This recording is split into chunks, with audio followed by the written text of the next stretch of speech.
Are you looking for a podcast where you can hear from real people regarding their real dental drama? If so, then you've come to the right place. Join hosts Bethany Petty and Dr. Rena Kuba as we dive into the solutions we've created and the mistakes we've made while managing dental drama.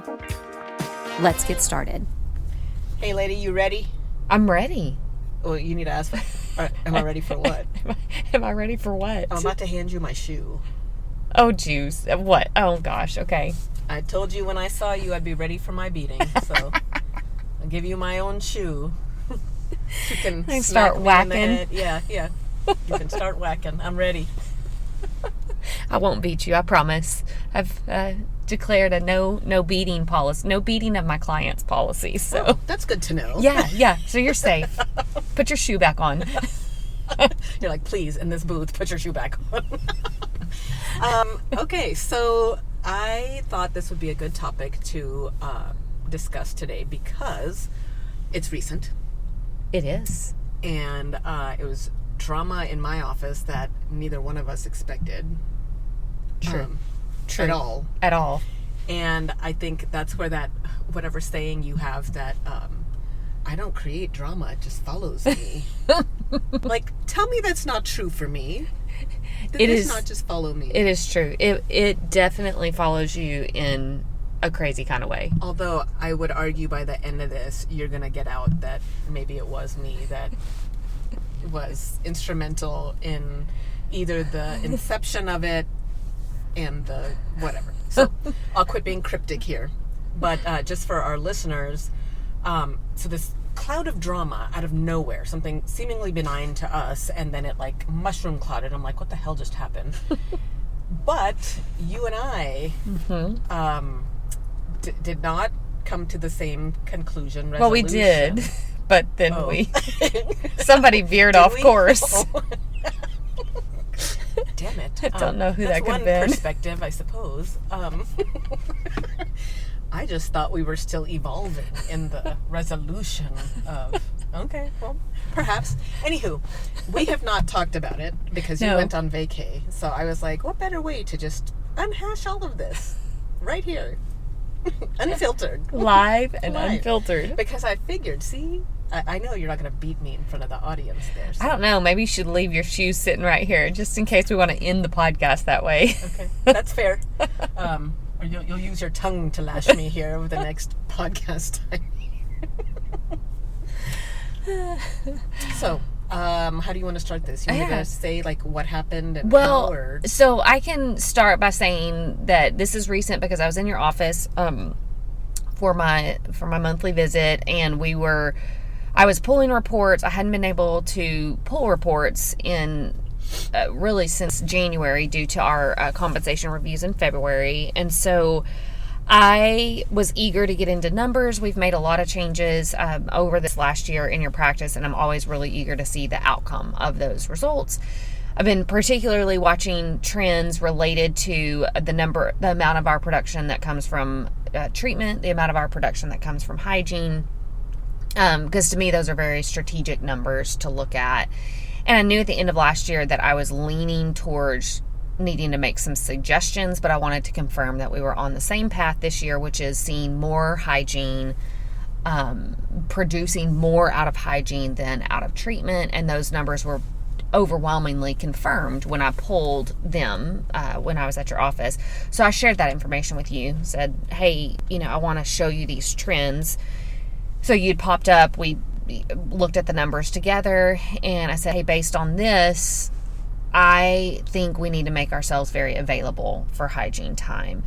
You and I have talked about this even on the podcast. I tend to function in a feast or famine mode, and that has not always been the case. It was just after the pandemic that I really switched gears to that.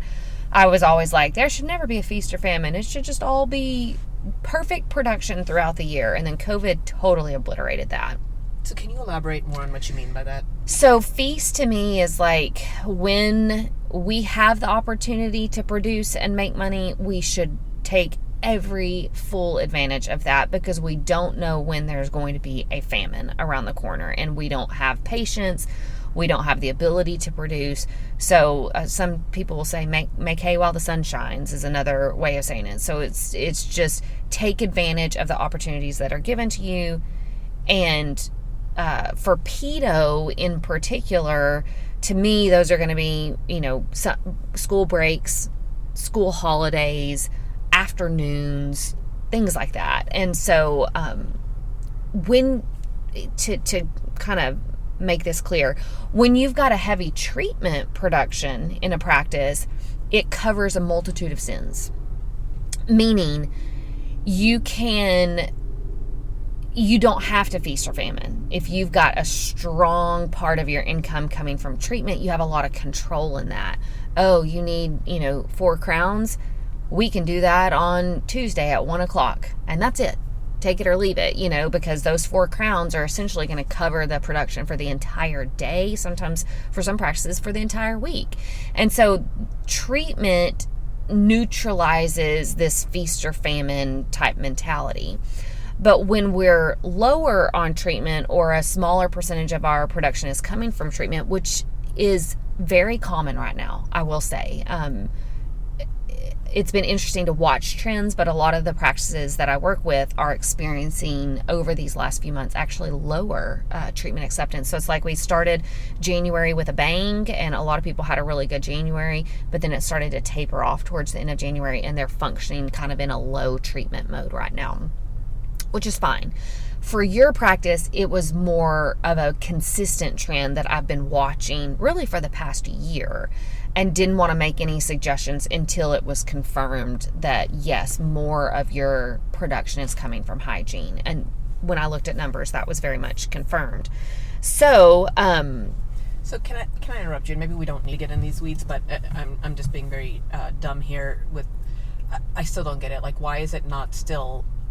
If you have 4 crowns, we still need to maybe be open on times that you are that those patients want to come in to get that treatment done, because they don't want to miss work, and they're going to come after work, or they want to come on a Saturday or something. So I think or maybe I'm just thinking that in Dallas there's like 5 dentists at every corner. So like if I don't have the availability at the bougie time you want, one of those 4 others will. Yeah.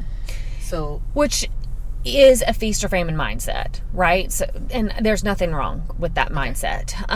But I do think when the numbers of a practice are showing we've got consistency in production, we've got consistency in treatment production. There is a different category there that I think is important, because treatment is always higher producing.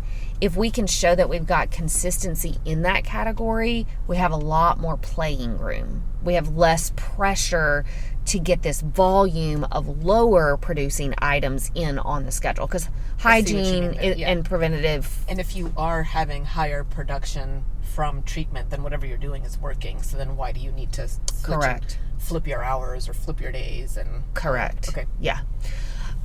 So in your particular practice, I've been watching this for a while, was overwhelmingly convinced when I was there, whatever it was, a couple weeks ago, that ultimately we need to move into feast or famine mindset. Now, your practice has always had a great schedule. It's one of the highlights of working with your practice. When I'm talking to people about your, coming to be a part of your team, I'm always like, man, the schedule's fantastic. It's pretty much 4 days a week. And 2 of those are short days, and 2 of those are quote unquote long days. When I say long days, it's basically 7 to 4. And so one of my first suggestions to you when we talked was, hey, these school holidays that we add, those are always short days. I think we need to lengthen those. I've been listening as I've been pulling reports this morning. I've been listening to the ladies have to turn people away for school holidays. And to me, that's one of the first changes that we can make. But also, I think we need to extend one of our short days. So historically, several years ago, or a couple years ago, the Tuesdays were not short days. They were regular days. And we decided as a team, we'll scale it up. We were ending that day at 1, I believe, and skipping lunch and kind of just working through. And so I said to you, I said, I really feel like we need to add a couple hours back in on that day. I think we need to have plenty of availability for hygiene appointments. So shifting to that feast or famine mindset, like we need to open up, we need to make ourselves available. So I'll stop there and let you kind of chime in. Well, I'm going to say from my viewpoint, what happened was, so to me, I agree with all of that. But when I came to you that day, I'm going to get us in the weeds here a little bit, but that day I was about to actually leave. Yeah. I had my bag, I had changed already out of scrubs into my street clothes, and I was about to leave. Well, as I'm about to leave, a comment was made in the back that really frustrated me. And I, from a team member, and anyway, so I came up to you to go, hey, heads up, she's gonna bitch at you about this situation, and I think she's being ridiculous, and I don't want to deal with her right now, so just heads up, this is coming. So we started dialoguing that, and somehow that segued into this, we need to do this longer day. And so to me, I was like, yeah, that's fine. Like, that should be fine. Like, but that honestly wasn't even on my radar as anything really. It was more, can you get this team member under control? Because she had already made similar comments the last time you had been there. And I took her comments very personally because I know they were directed at me. And anyway, so that's a whole nother topic. But in my mind, this whole schedule thing, I was like, yeah, whatever. But can you get her like reined in on this? And so to me, it made sense. And obviously you've been tracking the numbers and you're telling us like, this is what we should be doing. And in my mind, in that quick moment, like the feast or famine made absolute sense. I think I knew the reason that we had shrunk up the Tuesdays was 1,000% me. There had been no strategy behind it. It's like when the old associate left, Tuesday was his full day. Well, now I had to take over Tuesdays and I didn't want to be there full days, so we just did a short day and I was happy. There's no strategy involved in that whatsoever. Yeah. And in my mind, I'm like, well, that still leaves us Wednesday, Thursday, Friday with 2 doctors there every day, and we can just jam pack it and have availability then. Which was, again, not strategic because most of our patients prefer to come in the afternoon. But we have played with come in later, stay later. It didn't really work out because a lot of the parents are like, no, I have to have this after school appointment, but then they're the ones canceling because they forgot they had karate or whatever. So our patient base is very fickle like that. Mm-hmm. And so I think in my mind, at least, it's very much like, this is when we're open, take it or leave it. And I've gotten away with that because, there hasn't been new competition that's come in a while. I've got a reputation of where I am. So I've been kind of spoiled, and so they come when we tell them to because they want to continue coming to our practice, and they make it work and figure it out. But to me, when you suggested that, I was like, that makes total sense. We're about to onboard another associate who's probably going to want a full day, so that makes sense for him. And I guess in my mind, and I think for you too, we just did these comp reviews, and people were like, oh, we would love to work more. We had several people that were like, oh, can I pick up more hours? Yes. And so to me, this was like, yeah, that's fine. So I think I didn't think anything much of it, and then I took off.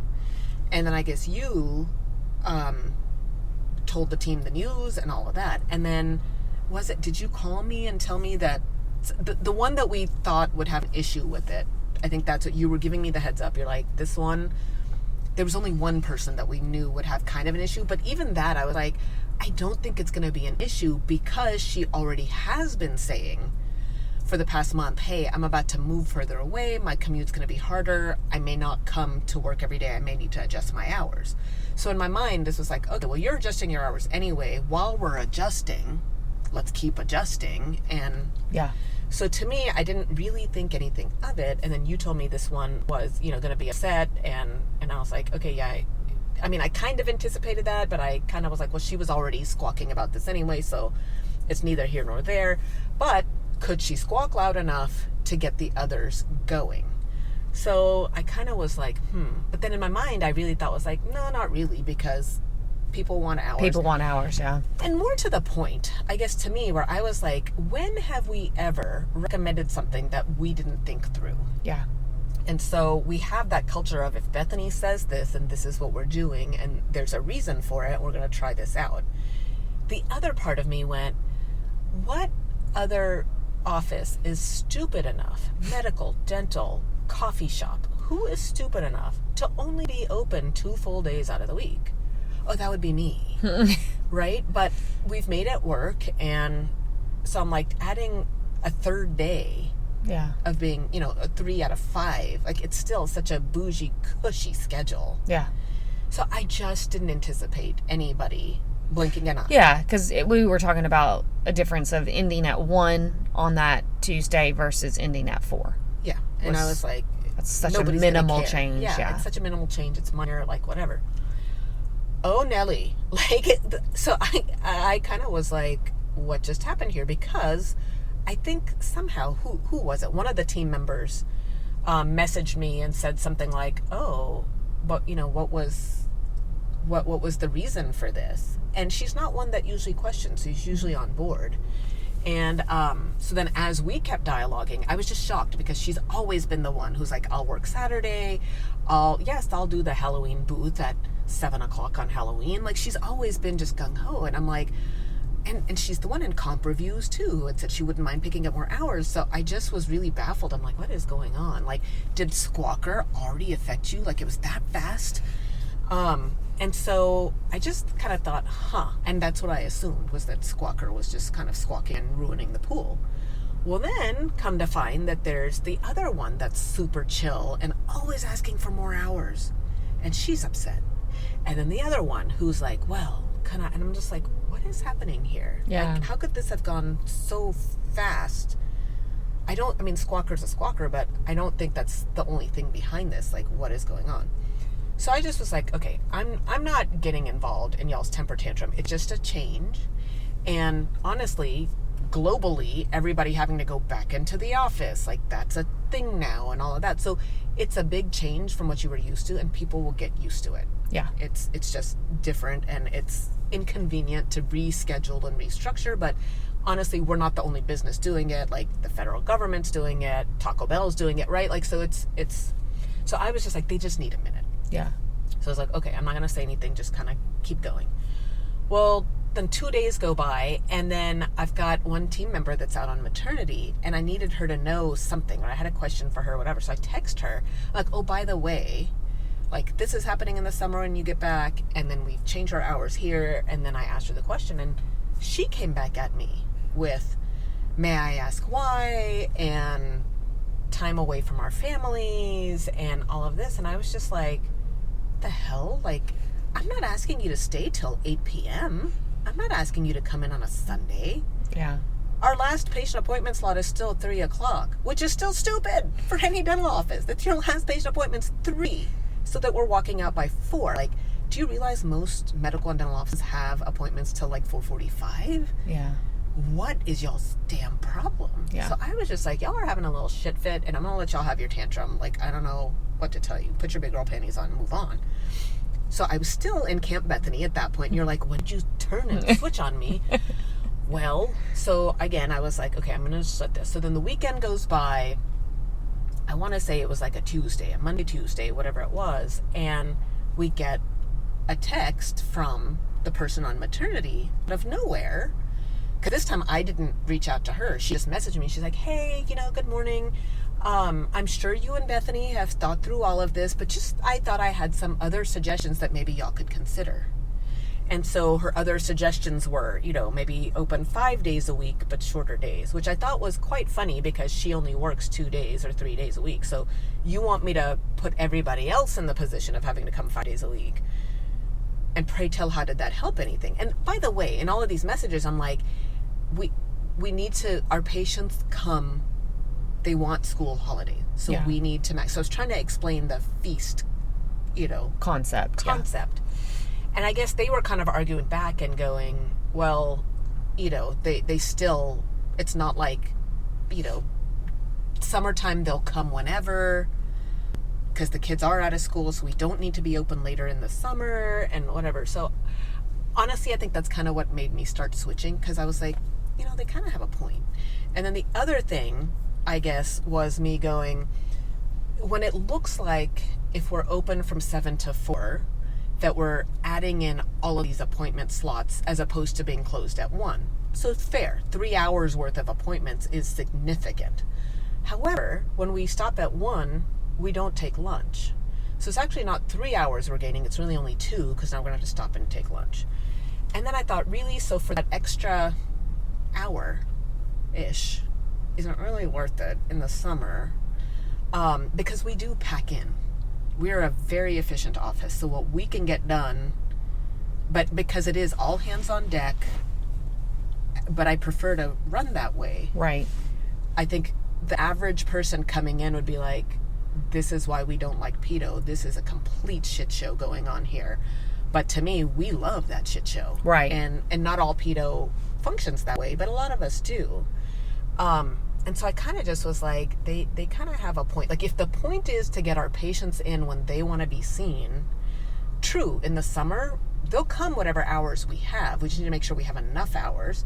We're onboarding an associate that we're going to make be there more. We've added some Mondays. And really, like, even if we did, like, on a school holiday, stay open till 4, there's still going to be a lot of people that aren't going to get in because they waited till the nth hour. So I was like, is this really the hill that I want to die on? Because I guess in my mind, I was like, I'm getting so much backlash from people that I wasn't expecting to get backlash from. And when I thought about it, I was like, okay, of my team of 8 that come into the office, 2 live within 20 to 30 minutes. 6 live far.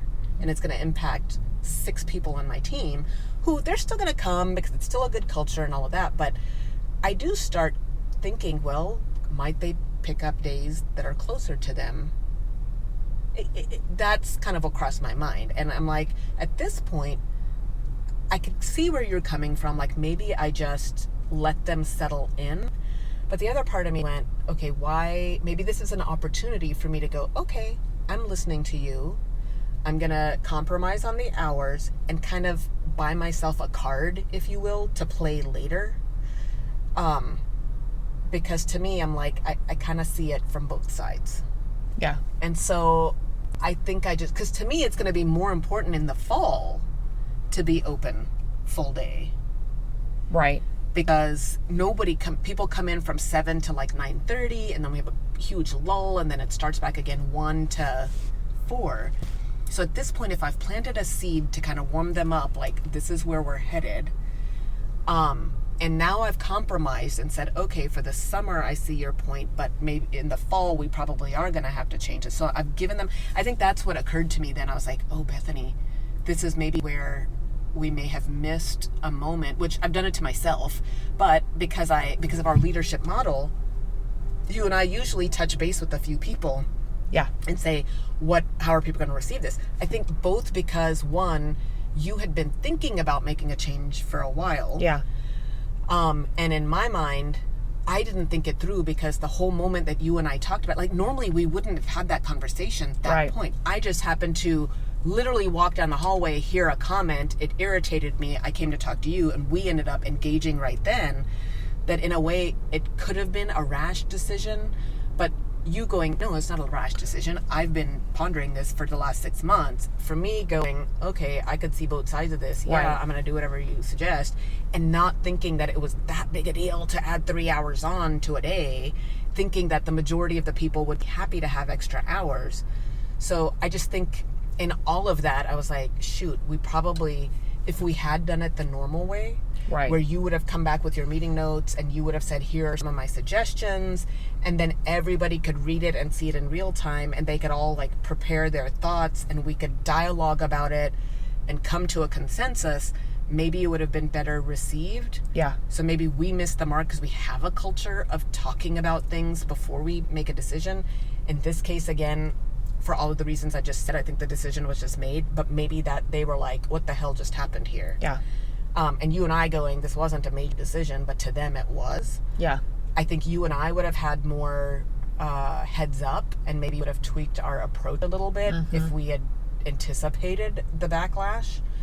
And so for me, in that moment, I was like, okay, 6 of my people, and I guess what they're saying is, it's not that they have a problem with working. It's just getting done at 4 o'clock is a huge difference than getting done at 3 o'clock from a traffic perspective. And with 6 of them coming from somewhere further away, if they left at 3 and they sit in 45 minutes of traffic, that's what they're used to. But if they leave at 4:15, now they're going to sit in an hour and a half of traffic, which in the summer, when they want to spend time with their kids and do whatever, which, again, I go back to, I'm sure your comment's going to be like, please. I was just thinking, you know how you always play the card of like, okay, well, let me like shoot it to you straight. I can guarantee you every listener right now is like, are you flipping kidding me? Yeah. Like, this team has a problem leaving at 4. That is 4 p.m., just for listeners to know. So, yes, there's a part of this that's like, what in the heck? You're like, your team's upset about this. But I think, to your point, it was a change for them that they prefer to leave earlier in the day to completely miss Metroplex traffic, which does start around 4 o'clock. So that's making a potentially 45-minute difference. It starts like around 2:45, to be real. But neither here nor there. Like, I think for me at that point, the end result is, and I will agree with every listener, like you just said, do I have a fucking spoiled team? Yes. Whose fault is that? Mine. I have these spoiled, bratty children. I have done it. I have created this monster, and now I'm the parent who's not fulfilling the, if you don't behave, I'm going to take your tablet. And they didn't behave, and I give them their tablet. Like, I am that parent. I am perpetuating this, and I see that. But I also see some of the things I've just said, and in my mind, I'm like, okay, honestly, I'm spoiled. Do I want to be the one who wants to be there till 4 o'clock on Tuesdays? No, I don't either. So let us compromise this a little bit. So instead of finishing at 1 on Tuesdays, we're going to finish at 2-ish. And we were still able to add on at least 10 more appointment slots. Yeah. And not take lunch. And I've always hated taking a lunch. To me, I lose steam over lunch. I'd rather just go and be done. And so I was like, okay, so that suits my style more too. But I bought some grace and time to go, okay, I'm going to compromise with you people, but this is where the ship is headed. And they're still not going to be happy in the fall, but at least I'm thinking I've bought some like whatever. Goodwill, yeah. And so one of the people who messaged me and said, well, why can't we try these things? And so when I put that out there, I was like, hey guys, your team leads have conveyed and advocated for you guys. So I'm not going to say, we're not making any changes. These are the changes we're going to make. So I'm compromising with you. We're going to be open a little bit later, but we won't stay till 4 and break for lunch. Like we'll adjust it that way. So I'm compromising. But I am not promising anything in the fall. And so she texted me separate and was like, this is why I love working for you, because I feel like my voice is heard. Mm-hmm. And in my mind, I'm like, you got your way. You had your tantrum and Mama gave in. Mama gave you your tablet. But you know what? Mama's going to remember this. Because Mama kind of wanted you to have the tablet anyway, so Mama could go take a nap. But Mama understands that that's not good parenting, and she will pay more attention and prepare herself better. Because in my mind, once associate comes on board in the fall, and Mama doesn't have to stay till 4, but the rest of y'all will, right? But I think at this point then, it gives you and I some time to go, okay, we're compromising with you spoiled, rotten children. But this is, and then I think it's bought us some leverage. That's the word. Well, and to me, it's like, it just shows, it is a perfect little nutshell of this microcosm of what happens in so many practices across the world, honestly. It's this perfect little snapshot of the tension that practice owners are always in, where you've got this data that you feel like you need to be able to make decisions on for the betterment of your practice. You want to be available to your patients, so you've got your patients on your mind, but then you've got your team, that you're like, oh, I'm limited on what I can do because of my team.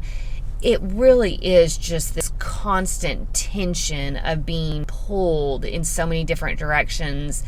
And this one, really, in the grand scheme of things, it's one small decision that, when you think about it, was heavily weighted on what's best for the practice and what's best for the patients.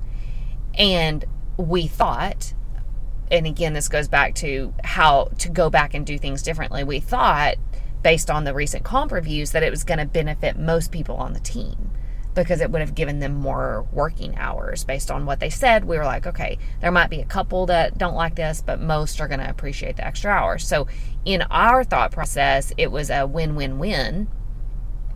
But really what ended up happening is it became evident that it was not a win for the team. And so you're back in that tightrope of, okay, do I push forward knowing that this is better for the practice in the long haul, better for the patients in the long haul? Or do I go, oh, wait a second, I'm going to have my team pulling against this. I need to pause and reconvene and figure out what I need to do. So to me, it's just a perfect representation of that tension. I hate it for practice owners because it's the tension that they're always in. Like, it is this... to me, it was just the perfect example that came up. And I hate that it came up because it would have been so nice if it would have just turned out to be a win-win-win. But so many times practice owners are having to make these decisions, and all of a sudden they're hit with the fact that, oh, wait, this didn't go as I wanted it to go. And oftentimes it really is surprising how often it is the team that is the holdback or the true barrier in making some decisions. I think if practice owners could just be freed up, which they can't, they cannot, but if they could just be freed up to only make decisions that are in the best interest of the practice and the patients, I will tell you, decisions would be easy. Like, it's just, at that point, it's just mathematical. Like, you just look at it, you look at the feedback from your patients, you look at availability, you look at practice trends and numbers, and you're like, the path is clear. This is what we have to do. But there is always the team that comes into the equation. And this is a perfect example of where the team had a strong voice. They made their voice known. And as a practice owner, you have to take that into the equation. Which, and that's where I went back and forth going, I said it to several of the team leads who were advocating, and I said, I do not understand. I am not asking you guys to stay later, like in the evening. I didn't do it on a Friday. I'm not saying, because our short days are Tuesday and Friday, and the Mondays that we do work, those are short days too. I'm like, so it's not like I've taken away, like, I could see Friday people losing their minds. Oh yeah. I could see that. Although that probably would be the best thing for the patients. It is. Friday. And the health of the practice. Friday that would be best. Yeah. But I wouldn't dare touch that. Mm-hmm. So I'm like, I don't get it. It's a Tuesday. We're already there late Wednesday, Thursday. It's not 5 days. Like, you people are spoiled, and I need you to stop having your tantrum, pull it together, and do what's best for the practice. And no matter how much I said that to which of, all of these like really smart people who do have my back and who are not opposed to change, for them to still be all pushing back, I was like, okay, well, once again, you did it. You spoiled them. And so now what do I do? So I made the compromise, and then I've been scared of you since. Well, friends, I hate to do it to you, but I'm going to have to leave you on a cliffhanger. Dr. Kuba and I talk for another 35 minutes on this subject matter, and we get into some very practical advice for practice owners wanting to make decisions for their practice and how to go about doing that in a way that really is win-win-win. So if you want to hear the last 35 minutes of this conversation, you're gonna have to subscribe. Let this be the kick in the pants that you need to finally take the step. Go and subscribe today and get access to this content, this bonus episode, as well as the digest. I have no doubt that it's going to make a huge impact in your professional life.